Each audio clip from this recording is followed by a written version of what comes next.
мына Өзбекстаннан жігіттер келіп жұмыс істейді ғой бізге.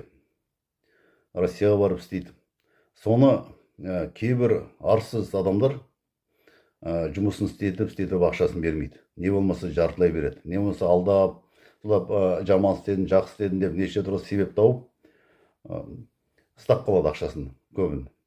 Олар ана жақтан келеді. 4 айға, 5 айда бүкіл семьясын, бала шағасын бәрін ұстап, ана той домалақтары бар, соның бәрінен құр алып келіп, мына біздің летний кухняда времянкаларда жатып істейді, біздің ауыр жұмыстарымыз істейді.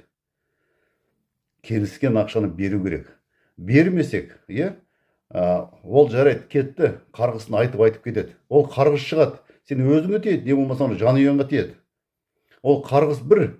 Екіншіден, ол кісі ақысы дейді. Пайғамбарымыз айтқан, кісіге біреуге жұмыс істетсеңдер дейді, арқасындағы тері қатпай тұрып, ақшасын беріңдер дейді.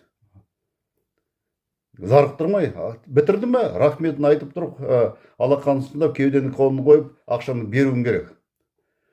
Ал егерде бермейтін болатын болсаң, сен одан байымайсың. Ол шығады, ол жаманшылық бір жерден шығады. Сонан кейін ақыретте де сен жауап бересің. Ол өте үлкен күнәлардың бірі. Алла тағала шахид дегендер болады ғой. Сол шахидке де кісі ақысын кешірмейді екен. Шахид деген ол дін үшін, дін ислам үшін, Аллах үшін соғысқан адамдар. Сол соғысып жүріп, өліп шахид болып кеткен адамдар ғой. Аллах үшін деп, Аллах соғысқан адамдар соның өзін барлық кінәсін кешірсе де, мына кісі ақысын кешірмейді екен. Біреуді Алла ақшасын бермей қойса, айталық, басқа да кісі ақысы деген бар. Өйткені Аллах тағала әділ дейді, әділ. Оның әділдігі қайда қалады? Егерде сен шахид болып, мен үшін соғыстың деп, бәрі кінәсін кешіріп жіберсе, онда ана кісінің ақысын кім алып береді? Алданып қалған. Ана өзбектің ақысын. Жоқ, Аллах тағала айтқан, шахидке де кісі ақысын кешірмейді. О дүниеге барғанда ол барлық істерісін жауап береді. Соңғы тиынына дейін жауап береді. Әйтпесе ол кісі ақысы оны дозаққа сүйрейді. Сол жауапкершілікті білетін болса, қалай сұралатынын о дүниеде білетін болса, ол ана Өзбекстанға барып іздеп жүріп, ана жігіт тауып алып, 3 есе қылып, 10 есе қылып ақшасын беретін еді. Ол ақымақтар білмейді, білмегеннен соны істейді.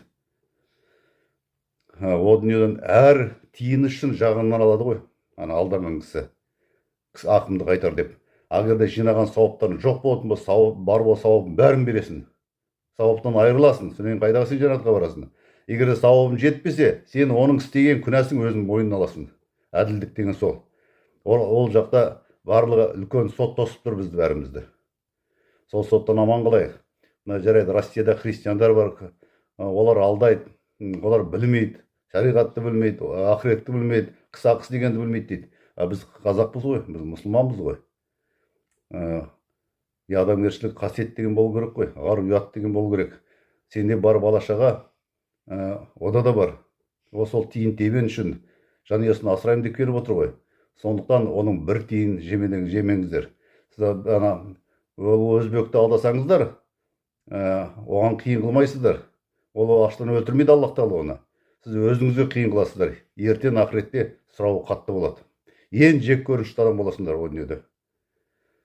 Соны ұмытпайық. Ол өзбекке ғана қатысты емес. Кімге жұмыс істетсең де, ауылда ғана көшеде ішіп жүретін жігітке істетсең де, ол ішеді екен деп, баспайдан ойлап, 10 мың теңгелерін 5 мың теңге беріп жібердің бе, осыған жетеді деп. Ол үшін жауап бересің сен.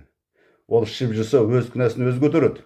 Аллах тағала әділ сұрайды. 10 мың теңгенің орнына сен неге 5 мың теңге беріп жібердің, оның шетін пайдаланып деп. Ол үшін де сен жауап бересің. Сондықтан кісі ақысын мойнымызға алмайық. Әр тиын үшін жауап беретінімізді ұмытпайық.